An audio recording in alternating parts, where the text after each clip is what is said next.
जो पंक्तियां आती हैं कि मृतक कहिए नानका जे प्रीत नहीं भगवंत, कि ऐसे जीवन को मृतक कहा जाए, मरा हुआ कहा जाए अगर इस भगवंत के लिए प्रीत नहीं है। और अगर भगवंत के लिए प्रीत नहीं है तो फिर जीवन से प्रीत हर चीज में से खत्म होने लगती है। प्रीत के नाम पर, प्रेम के नाम पर सौदेबाजी।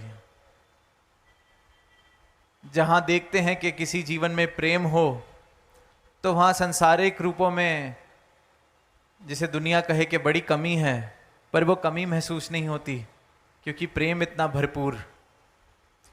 पर वहीं जहां प्रेम ना हो और सब कुछ हो, जिसको संसार सब कुछ मानता है, वहां फिर भी ऐसे लगता है कि सिर्फ और सिर्फ शिकवे, सिर्फ और सिर्फ और मांग, सिर्फ और सिर्फ एक कंगालता वाले भाव। तो इसलिए कहा गया है कि ऐसे जीवन को मृतक कहा जाए। मृतक कहिए नानका जे प्रीत नहीं भगवंत। और जो इन गुणों की, जो दिव्य गुणों की बहार है, जिसमें मानवता प्रफुल्लित हो सकती है,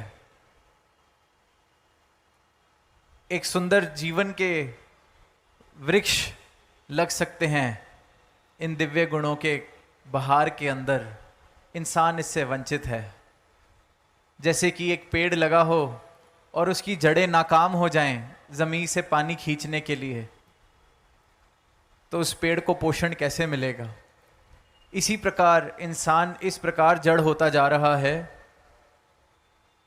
कि प्रेम, स्वीकृति, खुशहाली, ऐसे भाव, मानो कि प्रेम की रिसेप्टिविटी, जैसे दास ने कहा कि इंसान जो जीवन जी रहा है, जो क्षमता थी उसको जड़ कर बैठा है ऐसे भावों को ग्रहण करने की, ऐसे भावों को महत्वता देने की, ऐसे भावों को महसूस करने की। प्रेम महसूस ही नहीं कर पा रहा है इंसान, तो बाहर कहां से आएगी?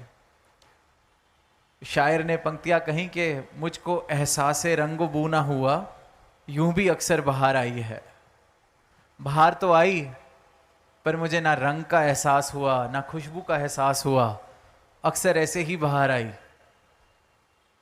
इंसान के साथ भी यही हो रहा है कि ये सदा बाहर परमात्मा, इसकी बाहर कोई मौसम की मोहताज नहीं है कि साल के कुछ समय ये परमात्मा की बाहर आती है। सदा बाहर, हर वक्त, हर पल बाहर ही बाहर।